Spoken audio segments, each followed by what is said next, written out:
Alors, sans plus tarder, je vais céder la parole à notre première interlocutrice cet après-midi. Elle s'appelle Lisa Wolf. Elle est directrice des politiques et de l'éducation à UNICEF Canada. UNICEF Canada, je ne sais pas si vous êtes comme moi j'ai encore en tête les petites boîtes, tchic, tchic, tchic, on mettait des sous il n'y a pas longtemps, on sort de l'Halloween. Il paraît que c'est pas mal plus que ça. Et elle va aussi nous parler notamment d'UNICEF, l'intervention au Québec. Qu'est-ce qui se fait au Québec? Quel programme? Quelle forme ça prend? Et vous allez voir, le parcours de Lisa Wolf lui permet d'avoir un regard vraiment global sur la situation de la petite enfance. On a échangé avant la conférence, elle s'est promenée à travers le monde. Elle peut faire des comparatifs entre les pays, par exemple, industrialisés, les pays riches. Quelle est notre position ici au Canada, au Québec? On va en parler. C'est pas toujours glorieux, mais bon, il y a des secteurs où ça va mieux que d'autres. Et vous dire donc qu'elle est à UNICEF Canada depuis plus d'une décennie, qu'elle dirige les programmes nationaux de l'organisme relative aux politiques et à l'éducation. Elle est membre du groupe d'études sur la défense des droits de l'UNICEF à l'échelle internationale, ce que je vous disais, et elle contribue à mettre en place des initiatives qui aident, bien sûr, à faire progresser les droits des enfants. Et on voudrait remercier, parce qu'elle travaille aussi dans le domaine des municipalités, fait que Municipalité Amis des enfants d'UNICEF Canada, remercier où sont-ils, Espace Muni? Est-ce qu'ils sont là? Quelque part, ils sont là. Merci à vous, parce qu'il semblerait que c'est par votre intermédiaire, donc, que ce réseautage s'est fait et que Lisa est avec nous cet après-midi. On est très contente. Alors, je l'invite à venir vous adresser la parole. Il y aura traduction. Lisa, vous pouvez venir. Il y aura traduction simultanée pour ceux qui en ont besoin. Si vous avez manqué l'info, vous pouvez aller à la table d'accueil. Donc, il y aura peut-être des petits délais par moment, mais ça devrait bien aller. Alors, bonne conférence.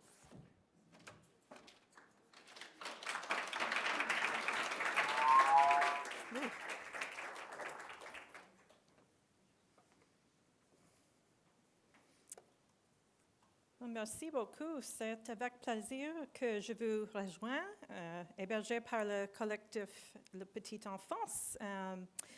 I also want to thank you for accommodating me to speak in English. You would not want to hear much more of my attempt to speak French, I guarantee you. It would hurt your ears, so thank you very much. I'd also like to recognize the land that we're gathering on, the traditional unceded territory of the Huron-Wendat, and of course, the home to many Indigenous peoples over the years and today. Just a little bit about UNICEF before I start. Many people know UNICEF, the United Nations Children's Fund, for our work in low and middle income countries. Where, of course, we do work. We collaborate with governments to transfer resources and help them build systems for children, including early child care systems, health systems, justice systems, data systems. In rich countries, we don't transfer resources to do this work. Our countries have the resources, relatively speaking, to do what we need to do for children. What's often insufficient is the political will to make children a priority in our investments and in our policy agenda. So that's where advocacy... Et tous les avocats, c'est de là que notre travail arrive. Et c'est impressionnant que vous avez un collectif si grand. Et je parle pour les petits qui ont besoin d'avoir leur voix amplifiée parce que être une porte-parole peut changer les choses pour aider à investir à nos enfants. Et les politiques publiques doivent être une priorité. Du côté de l'UNICEF, le travail que nous faisons, c'est aider les jeunes à connaître leurs droits et à les utiliser. Mais à fur et à mesure qu'ils grandissent, ils ont beaucoup plus de responsabilités et ils doivent choisir qu'est-ce qu'ils doivent faire et comment est-ce qu'ils veulent utiliser ces droits. Nous savons que ces droits, ce sont des droits qu'ils ont tout le temps, pas seulement sur la semaine des tout petits. Et ça ne me surprend pas que dans Québec a toute une semaine pour reconnaître les droits des tout petits. Mais c'est un bon moment pour se demander comment est-ce qu'ils sont les enfants, comment est-ce que va la famille, comment va le Québec, comment va la famille, comment va le Canada. En demandant cela, nous allons savoir comment est-ce qu'ils vont les choses pour le futur.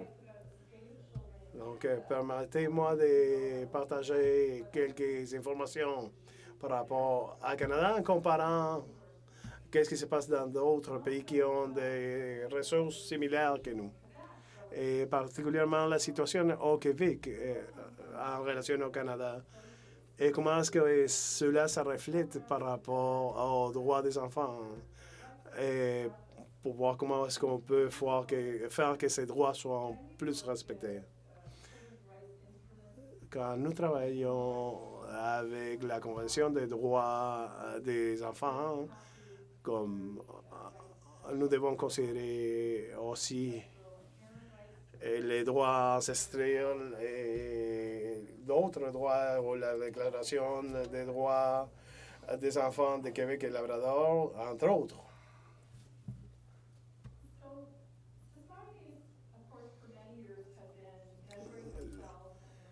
Les sociétés ont mesuré généralement leur programme à partir des mesures économiques. Et c'est tout simplement pas suffisamment bon, cette manière de mesurer la question. Parce que la croissance économique des dernières années au Canada, ça s'est découplé de la croissance de la situation des enfants. La croissance du GDP, du PIB, s'est séparée de bien-être des enfants. Certains pays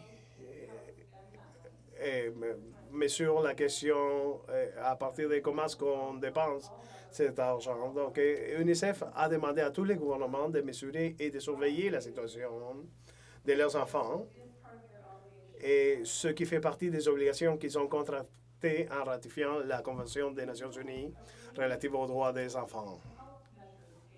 On a mis à point une série d'outils normateurs pour mesurer la situation des enfants, à commencer par le rapport annuel sur la situation des enfants dans le monde. Et ça, ça a été utilisé tout le long du monde. Donc, une des choses que nous avons faites récemment, ça a été pousser les gouvernements du monde entier à progresser la collecte de qu'est-ce qui se passe avec les enfants avec handicap et comment est-ce qu'on mesure cela. On a demandé au gouvernement de récolter cette information, mais aussi de l'utiliser. Dans plusieurs pays, on a demandé à ces pays de créer une source de multicluster pour déterminer plusieurs facteurs de la vie de ces enfants. Et pour les pays riches, on a fait depuis 2 décennies les rapports d'UNICEF pour pays riches. C'est une mesure qui est apparue en 1950. Et le Canada se place 30e dans le rang des pays riches. Nous avons l'économie 15 dans le monde et nous sommes 30 dans le niveau de vie pour les enfants.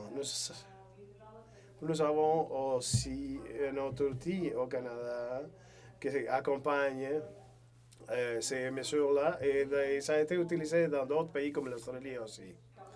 Certaines données aident les gouvernements à remplir leur travail, mais d'autres qui s'appellent des outils de responsabilité sociale montrent au gouvernement comment est-ce que les choses avancent. Et nous utilisons ces outils pour créer de meilleures conditions pour chaque enfant. Et quand nous pouvons comprendre dans quelle situation les enfants se trouvent, c'est en comparant les résultats que nous avons pour les enfants dans différentes juridictions où il y a des différences économiques. Et cela nous dit si nous sommes en train de faire du progrès dans certains endroits ou tomber en arrière et laisser les enfants à l'écart dans d'autres. Et cela a aidé aussi à transférer soulever donc la conscientisation au Canada. Je vais parler maintenant de l'indice du bien-être des enfants parce que cela nous utilise à utiliser des données au Canada pour lesquelles nous avons beaucoup pour comparer avec d'autres pays. Alors, ça nous donne une image, un état plus clair de l'état de nos enfants. Nous pouvons aussi voir les enfants dans différentes juridictions au Canada où les données nous permettent de le faire pour pouvoir diviser au niveau des provinces et des territoires et aussi de voir aussi des écarts d'équité entre les groupes d'enfants avec les données que nous avons. J'y reviendrai plus tard dans la discussion. Alors, aussi, c'est peut-être difficile de voir ici à distance, mais je pense que ce que nous pouvons apprendre ici de cette diapo, et je peux vous donner ces diapos par après. Alors, ici, c'est vraiment donc l'ampleur de l'indice.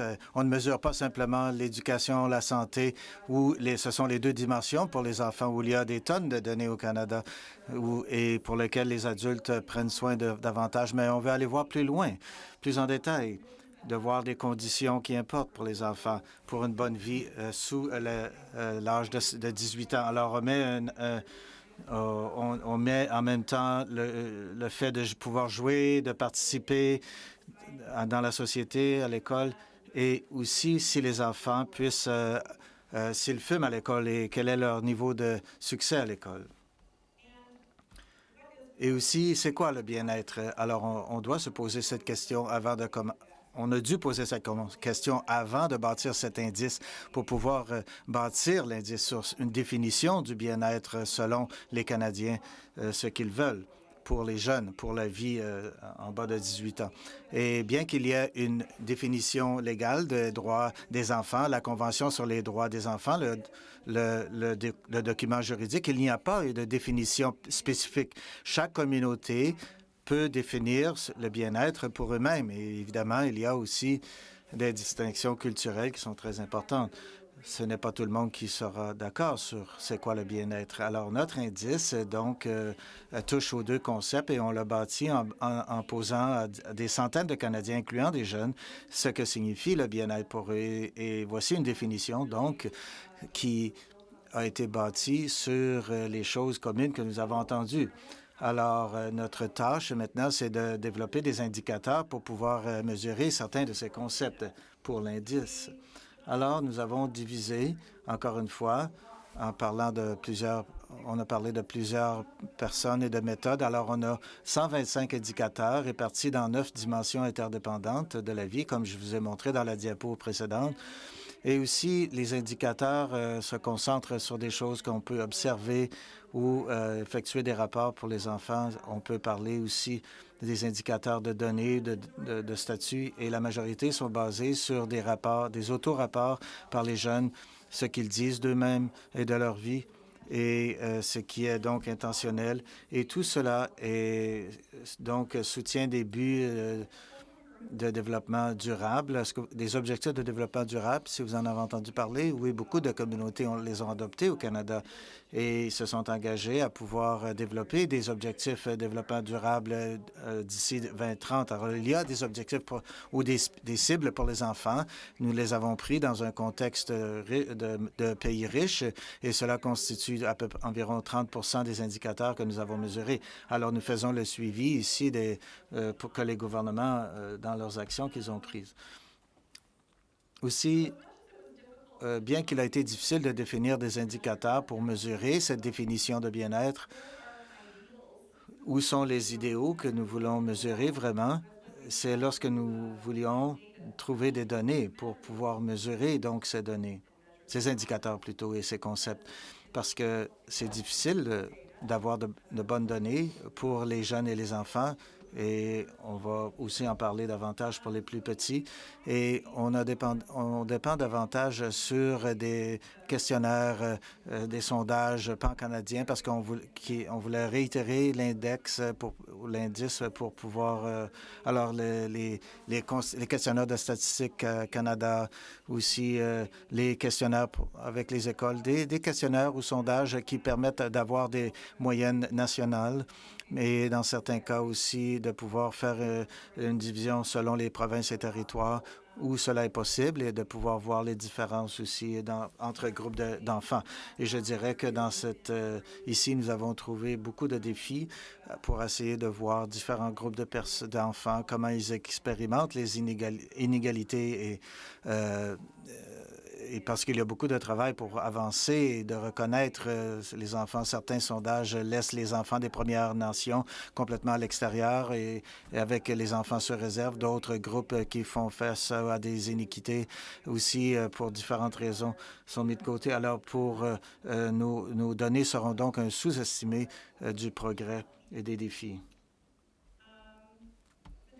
Aussi, les données que je vais partager avec vous, je vais vous donner aussi des points saillants, ce que nous avons de l'indice que nous avons publié en 2009. La première version, donc avant la pandémie, et la prochaine version, donc, est en cours, mais sera reportée étant donné pour la fermeture des écoles. Donc, cela a empêché donc, la livraison de certains sondages, mais on espère de pouvoir l'avoir l'an prochain à ce temps-ci. Alors, les indicateurs de la petite enfance, encore ça, cela présente d'autres défis. Alors, cette diapo nous dit que pour la plupart, nous avons davantage de données pour les plus jeunes que les plus vieux que les plus petits. Encore une fois, là, nous utilisons des données statistiques parce que beaucoup de questionnaires ne posent pas à des petits-enfants comment ils vont selon leurs expériences. Mais les enfants plus âgés ont une voix là-dedans. Mais je pense que nous pouvons voir les conditions pour les enfants plus âgés. Nous pouvons comprendre qu'est-ce qui est arrivé avant. Et aussi, de certaines façons, ce sont des résultats de leurs expériences antérieures. Et on peut commencer à leur demander pourquoi nous obtenons ces résultats. Parce qu'ils sont façonnés selon ce qu'ils ont, selon leurs expériences de jeune vie, de jeune enfance. Alors, on va parler des enfants, donc des années antérieures, plus jeunes, et aussi pour les années plus il y a des données donc pour les enfants, certains enfants donc pour la petite enfance, et la définition pour chacune des 9 dimensions de la vie dans notre index ou indice est disponible sur le site web. Donc, et je ne vais pas parler de toutes les définitions, on n'a pas le temps, mais je pense que cela s'explique. Et on va commencer avec la dimension donc de matériel sécurité, parce qu'une question fondamentale avec laquelle nous devons commencer avec le Canada. Est-ce que nous donc satisfaisons les besoins fondamentaux des enfants? Alors, nous avons plusieurs indicateurs avec cette dimension où les enfants dans la petite enfance sont inclus dans une cohorte d'âge plus large, et les indicateurs en vert aussi sont associés aux cibles des objectifs de développement durable des Nations unies. Alors, lorsque vous voyez un objectif vert, c'est un objectif de développement durable que le Canada, donc, a accepté de mettre en œuvre d'ici 2030. Et aussi, avec les présentations en ce moment, il y a beaucoup d'informations, mais je vais parler. Vous êtes pas obligé de tout lire sur les diapos. J'espère que les organisateurs aussi pourront vous les rendre disponibles pour que vous puissiez retourner voir et lire ces données qui vous intéressent. Alors, vous allez voir donc une liste de chaque indicateur qui applique à la petite enfance et selon les dimensions différentes. Et encore, on ne les voit pas, c'est tout petit, mais ça va, c'est pas grave. Mais ce que j'ai fait, c'est de regarder la moyenne du Québec que nous avons pour l'indicateur, donc qui est en vert. Et j'ai fait ressortir la moyenne canadienne, la moyenne nationale en bleu, et aussi les territoires qui fait le mieux, qui est pire lorsqu'on peut appliquer une valeur à un indicateur. Et donc, nous voyons dans la position du Québec par rapport à d'autres provinces et territoires et aussi à la moyenne nationale. En général, la meilleure performance est à la droite du tableau. Et lorsque je vois donc les patterns, les modèles selon Québec, souvent Québec est à la droite, performe assez bien. Et on peut voir aussi les secteurs où Québec pourrait avoir plus de progrès en considérant encore une fois ce qu'on peut mettre en pratique et aussi pour certains apprentissages concernant la sécurité pour les enfants. Premièrement, le gouvernement fédéral a adopté en 2018, pour la première fois, pour le marché pour la sécurité pour les enfants et ça indique le taux de pauvreté des enfants autour de 9 %. Alors, donc, entre 10 enfants mais la mesure de standard international mesure différemment. Elle mesure le nombre d'enfants dans une famille qui est moins de l'inférieur, la moitié et avec cette mesure, encore une fois, qui est un standard général, elle mesure non seulement les besoins fondamentaux et assez d'argent mais pour satisfaire ces besoins, mais aussi, par exemple, est-ce que les enfants peuvent aller à une fête d'anniversaire et donner un cadeau? Est-ce qu'ils peuvent participer à des activités extracurriculaires après l'école? Et aussi qui leur permettent de participer normalement. Lorsque nous utilisons cette mesure, le taux de pauvreté double pour les enfants, près de 20 %. Et ce n'est pas une coïncidence que cela s'aligne davantage avec le taux des enfants, la sécurité pour la nourriture, qui est environ 1,5 enfants, et aussi les rapports des enfants aussi lorsqu'ils ont faim, lorsqu'ils sautent un repas. Alors, différentes mesures nous donnent différentes perspectives et c'est important de comprendre ce que nous mesurons lorsque nous utilisons ces données. Et les enfants au Québec ont un taux de pauvreté infantile inférieur par rapport aux deux mesures que plusieurs juridictions au Canada. Et c'est probablement pas nouveau pour vous. Mais ce qui est ressorti aussi dans ces statistiques, c'est qu'il y a relativement plus d'enfants dans les familles au Québec qui sont considérés en pauvreté profonde comparé à d'autres, alors des familles ayant moins de 75 % du revenu médian. Alors, cette proportion, plus d'enfants plus d'enfants au Québec. Et c'est un peu un paradoxe parce qu'au Québec, nous voyons aussi ici qu'il y a davantage d'enfants qui reçoivent des prestations que la plupart des juridictions.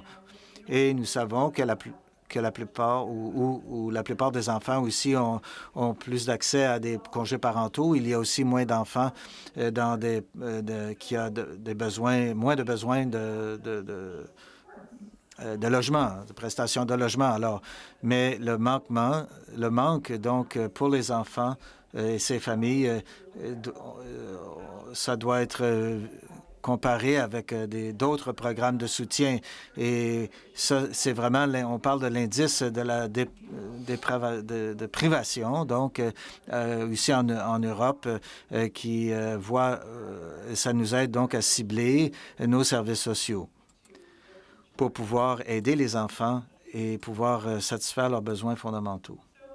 Alors, une autre question fondamentale concernant l'enfance, c'est vraiment à l'essence d'être enfant. Est-ce qu'ils sont libres pour jouer? Et évidemment, nous savons que c'est un droit des enfants. Vous l'avez ici sur les affiches.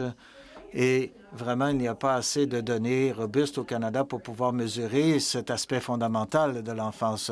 Nous avons 2 indicateurs dans l'index qui incluent les premières années, et nous n'avons des données que pour la moyenne canadienne, malheureusement. Et je ne sais pas si ça vous surprend, mais ça me surprend lorsque j'ai vu les données que simplement 1 entre 5 enfants entre 5 à 11 ans joue au moins 1h30 par jour. Alors, c'est encore une jeune enfance. Il joue 1h30 par jour. Et ils se réunissent rarement avec leurs amis après l'école. Alors, à l'UNICEF, nous voulons regarder et soulever de meilleures discussions concernant le déclin général pour les enfants de jouer d'une manière non structurée et autodirigée.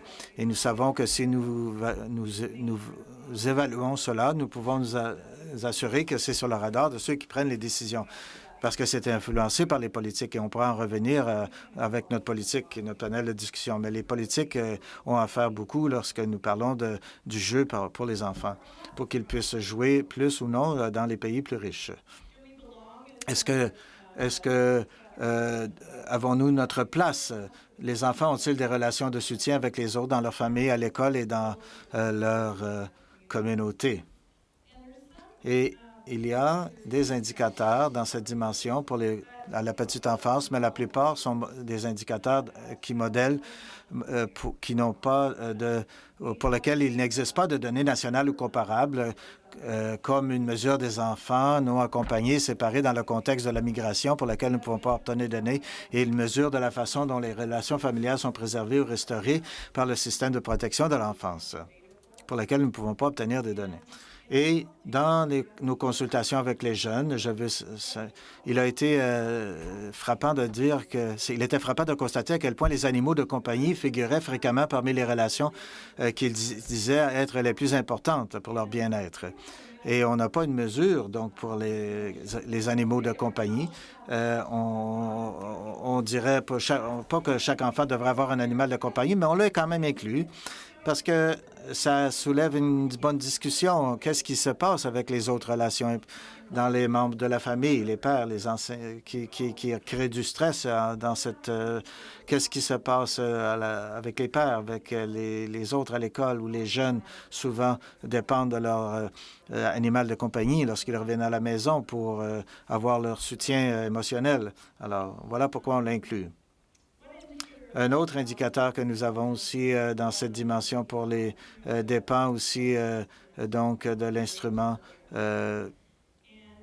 et nous rapportons le nombre d'enfants qui ont une maturité dans cette dimension parce que cela nous dit encore une fois des relations de soutien des enfants dans leur petite enfance. Et ici, au Québec, la moyenne, c'est très proche de la moyenne canadienne. En général, cet indicateur suit les modèles de pauvreté qui affectent donc le stress pour les familles. Pour faire traiter la pauvreté, cela peut évidemment affecter le développement émotionnel de l'enfant. Et nos enfants sont-ils protégés? Chaque enfant, donc, a le droit d'être à l'abri de la violence et de l'exploitation. La plupart des indicateurs dans cette dimension sont pour les enfants plus âgés. Et il est difficile d'obtenir des données désagrégées à partir des sources de données nationales. Et je veux noter aussi, en comparaison à d'autres pays riches, le Canada a un haut taux d'homicide, incluant l'homicide contre les enfants. Alors, c'est comme, donc, cela inclut, c'est un peu comme le point de l'iceberg, la mesure de violence, et c'est un indicateur global du niveau de violence dans une société. Et c'est observable qu'un entre 4 enfants expérimente donc la violence à la maison ou à l'école où ils devraient se sentir davantage en sécurité, mais ils disent qu'ils se sentent assez protégés dans la société. Pour les enfants qui n'ont pas autant d'occasion de nous parler des dommages qu'ils expérimentent ou pour leur protection, c'est bien de pouvoir comprendre s'ils sont protégés. Alors ça, c'est une dimension difficile à mesurer. Ta clé USB. Ta clé USB, excusez-moi.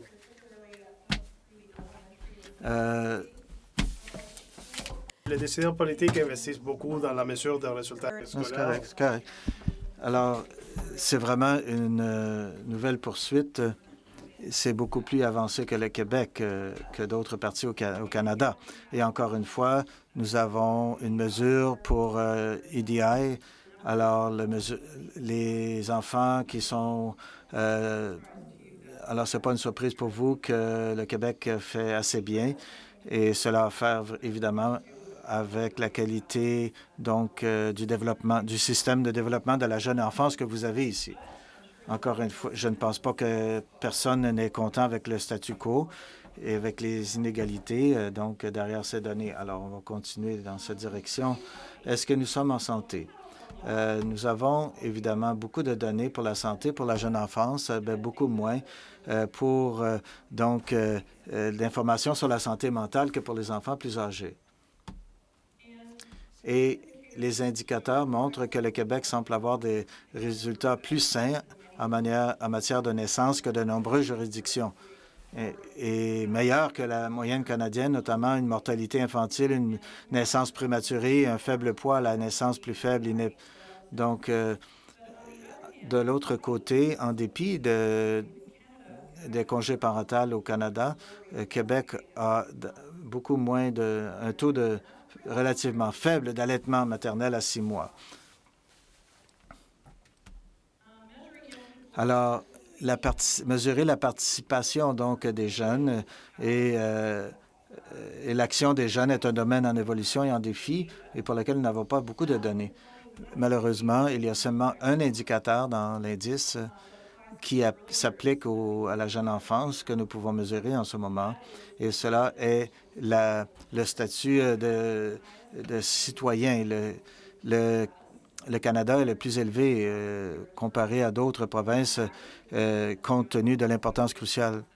Et ça, c'est important parce que ça parle de l'importance cruciale de l'accès aux services de base, notamment les soins de santé, la participation et les soins de la petite enfance. Et pour nous, le modèle canadien nous démontre comment c'est important de s'assurer que les bénéfices et les services pour les enfants ne sont pas liés à leur statut ou au statut de leurs parents, mais plutôt à l'enfant, celle de l'enfant. Alors, cela est vraiment lié à la famille et cela exclut certains enfants. Alors, finalement, c'est la dernière dimension, la 9e dimension de l'indice. Et c'est une question, sommes-nous en harmonie avec notre environnement, la santé, et nous savons que si nous avons donc un écosystème en santé dans lequel les enfants font partie, c'est critique pour leur bien-être. Et l'accès aussi à l'air pur et au territoire et à la terre dans un écosystème stable affecte tous les aspects du bien-être de l'enfant. Alors, on mesure plusieurs choses ici dans cette dimension. Et je pense que c'est sobre de réaliser que le plus récent bulletin de l'UNICEF, qui a été publié en mai, révèle que le Canada se classe 22e parmi 39 pays riches pour ce qui est du bien-être environnemental global des enfants et des jeunes. Aussi, les enfants canadiens sont plus susceptibles d'être victimes d'accidents de la route, d'être exposés aux pesticides et de souffrir de morbidité. Alors, une santé pauvre et la mort due à l'eau insalubre et à l'eau polluée que l'enfant moyen des pays riches. Et ce, malgré l'abondance des ressources environnementales du Canada, de notre terre, notre air, nos eaux. Et il y a aussi beaucoup d'indicateurs que nous pouvons mesurer pour le Québec. Je pense que c'est bon de voir que pour le COP 27, donc, le Québec est la 3e qui contribue pour les émissions, les gaz à émissions de serre au Québec après l'Alberta et l'Ontario. Étant donné la population et l'économie aussi, ce n'est probablement pas une surprise. Et nous savons que certaines régions contribuent beaucoup moins au changement climatique, comme le Nunavut et les territoires sont parmi ceux qui sont les plus affectés par ce qui se passe concernant les émissions de gaz à effet de serre aussi. Avec le rapport, l'UNICEF a publié un rapport qui démontre qu'1 sur 4 enfants sont exposés aux enfants à des chaleurs élevées. Et qu'en 2025, ce sera tous les enfants. Alors, j'espère beaucoup que nous allons pouvoir avoir davantage d'investissements et pour pouvoir vraiment suivre tous les indicateurs qui vont sortir de l'Égypte. Alors, vous serez peut-être surpris d'apprendre qu'en 2015, le Québec avait le pourcentage le plus élevé de logements avec des enfants et a reçu un avis d'ébullition de l'eau. Plus d'1 sur 3. Seul le Manitoba et Terre-Neuve présentaient des taux plus élevés.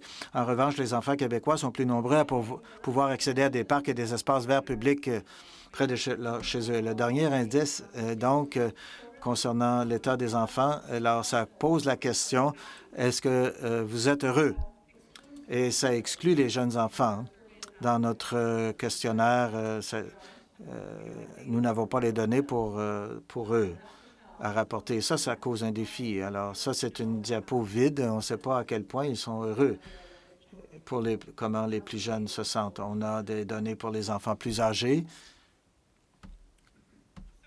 Alors, finalement, l'index l'index que nous avons développé. Je ne sais pas si vous avez pensé au collectif de développer donc un outil pour pouvoir faire le suivi du progrès pour les enfants au Québec et de pouvoir réfléchir cela à vos décisionnaires. Mais ultimement, ce n'est pas simplement une collecte de données, mais c'est un outil de communication pour rassembler des outils ensemble. Et ce que vous faites avec les données, vous ne répondez pas. Vous répondez certaines questions, mais on pose davantage de questions. Qu'est-ce que cela signifie? Et ça, c'est une bonne façon de pouvoir avoir de bonnes conversations qui pourront découler sur des actions certaines. La façon que l'index a été utilisé, c'est de pouvoir vraiment améliorer la mesure des résultats des programmes avec une vision plus large des impacts souhaités. Alors, d'une manière donc de voir les résultats fixer des objectifs plus larges pour les enfants, alignés sur les 9 dimensions et développer et améliorer aussi des stratégies pour les enfants d'une manière plus compréhensive face à ces objectifs. Et j'aimerais terminer aussi, j'espère qu'on pourra en parler au panel, mais à l'approche de la Journée nationale de l'enfant, quelles sont certaines façons que nous pouvons nous améliorer la situation des enfants et faire progresser équitablement leurs droits à la donc, certaines mesures que UNICEF Canada, sur lesquelles ils travaillent au Canada et avec les partenaires au niveau local à Québec, c'est ce que nous appelons donc la gouvernance et les mesures de gouvernance adaptées aux enfants. Donc, pour changer la machinerie du gouvernement, la façon qu'ils prennent des décisions pour pouvoir d'entendre davantage les voix des enfants et des droits aussi sont différents parce qu'ils viennent avec des responsabilités et aussi avec la redevabilité. Alors, c'est une façon de créer davantage de redevabilité ou réédition de compte avec le gouvernement, avec ces choses comme d'avoir aussi donc un bureau pour les enfants. Alors ça, c'est une mesure dans la gouvernance pour aider à ce que les enfants puissent être entendus. Donc, des institutions statutaires de défense des droits des enfants, d'avoir des budgets pour savoir qu'est-ce qui est dépensé pour les enfants, de comprendre si c'est suffisant. C'est une part qu'est-ce qui arrive avec ces budgets avec le temps, surtout avec la contraction et avec le budgétaire et aussi l'âge de la société vieillissante. Et aussi le développement des politiques. Le Canada vient d'avoir une révision sur comment le gouvernement, incluant le Québec, mettre en œuvre la Convention. Et il a été recommandé par le Comité des Nations unies de mettre en place des évaluations des pactes sur les droits des enfants. Lorsque nous développons des législations, des politiques ou des changements de budget qui pourraient affecter les enfants, de pouvoir voir l'impact sur leurs droits et de voir comment les différents groupes pourraient expérimenter des iniquités dans certaines décisions. Alors, ça, c'est quelque chose qui peut être fait aussi, et ainsi que toutes ces mesures générales et ces droits sont toutes interdépendantes et ils travaillent bien lorsqu'ils sont tous en place et ils s'entraident de cette façon. Et j'aimerais davantage parler avec le panel sur comment des occasions peuvent exister pour pouvoir bâtir ces institutions de mécanismes pour les enfants. Avec cela étant dit, donc, nous allons maintenant revenir et remercier le collectif de petite enfance pour m'inclure dans la semaine des tout-petits. Alors, et c'était vraiment une grande semaine et j'espère que j'ai pu vous offrir quelques idées pour votre travail incroyable que vous faites. Alors, merci beaucoup de me permettre d'être avec vous aujourd'hui. Merci beaucoup.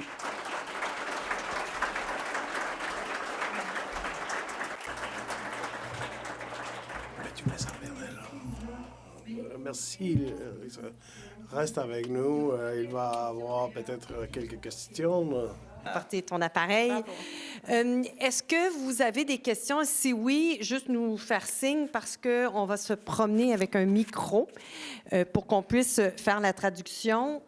Moi, j'ai une question pendant que vous pensez à la vôtre. I have one question for you, mais je vais la dire en français pour la traduction. Qu'en est-il des représentations politiques? Parce qu'il y a donc des informations qui sont colligées, qui sont organisées, qui sont structurées. Est-ce que UNICEF Canada fait des représentations politiques auprès des différents paliers de gouvernement?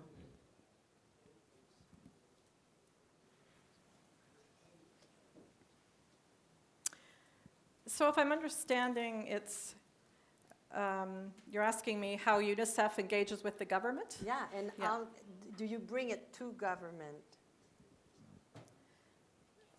Well, we advocate with government in a number of ways. I mean, we have our own policy priorities in UNICEF Canada, which include continuing to reduce the rate of child poverty and expanding parental leave so that it is more inclusive as a right for the child, not just considering the right of birth parents, for instance. So the social protection policies, the so-called family-friendly policies, you know, there's a trifecta of family-friendly policies: of parental leave, income benefits for children, and early child care that universally UNICEF advocates. They're part of the suite of child protection policies. These are our focus, so we work sometimes in coalitions, like the Campaign 2000. We have a leadership role in this coalition to reduce child poverty in Canada. You know, as generalists, UNICEF is a generalist for children.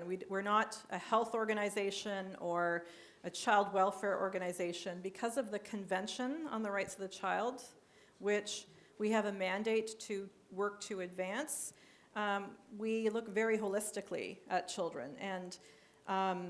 And so we bring that rights approach to advocacy, right? So we have to work with coalitions who are deep experts on different issues where we want to work on. Okay. And we bring a rights approach, which always involves accountabilities. So, you know, is there, again, independent advocacy built into a policy? Is there transparency monitoring built into a policy? These are some of the things we contribute through advocacy. But we do Okay. lobby directly with C'est governments ça. as well. Long answer to a short question, but it's interesting. it's a big question, big so I question. could go on, believe me. Est-ce qu'il y a des questions? Est-ce que vous voulez, si c'est le cas, nous faire signe? Nous sommes prêts. Sinon, nous allons passer... Ah, tiens, 2 questions juste ici et là.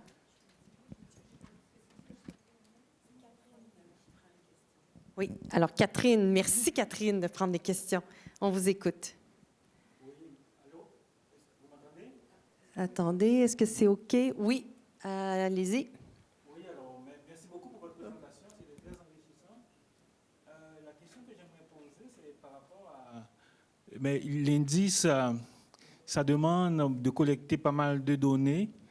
Et vu l'état actuel des données au Canada, de la dispersion des données, je me demandais, est-ce que vous avez des mécanismes en place pour pouvoir mesurer cet indice de manière systématique et par province? Et puis, est-ce qu'il est envisagé de publier un rapport annuel sur cet indice comparatif, par exemple, entre les provinces, comme les Nations Unies le font, par exemple, pour l'indice de développement humain, où il y a un rapport annuel qui est publié? Est-ce que c'est quelque chose qui est envisageable au Canada par rapport à cet indice-là? Merci à vous. Thank you for that question. We would love to do that. Merci beaucoup de poser cette question. Le défi dans un rapport comme celui-ci, c'est nous basons sur l'information que le gouvernement décide de collecter. L'Institut de la statistique du Québec a beaucoup plus de données sur les enfants du Québec que le gouvernement du Canada. Mais si on regarde cela de manière comparative, la manière dont on collecte les données, c'est pas comparable. Peut-être pas en même temps, peut-être pas de la même manière. Si on compare les enquêtes nationales, c'est pas la même manière, justement, de prendre les exemples qui peuvent nous aider à faire ça. Par exemple, en 2018, ça a été une espèce de patchwork. Nous pouvons juste regarder certaines tendances là-dedans pour voir comment nous pouvons avoir un meilleur accès aux données et ne pas culpabiliser les juridictions. C'est pour cette raison que nous avons eu un rapport aux Nations Unies pour voir quel pays pouvaient justement contrôler mieux leurs échantillons. Une des raisons pour lesquelles le Canada est en arrière ou est à la carte, c'est à cause probablement de la manque de fonds pour les congés parentaux et pour la petite enfance. Quand il s'agit de la protection sociale, il y a moins d'investissements de la part du Canada et cela crée des résultats moindres avec la santé des enfants qui est affectée par le manque de subventions pour cela. Nous avons appris que lorsqu'il s'agit, par exemple, des enfants des Premières Nations et des enfants qui ont des questions avec l'identité des genres ou du genre elle-même ou des handicaps, nous sommes en train de vérifier qu'il y a des gros problèmes là-dedans.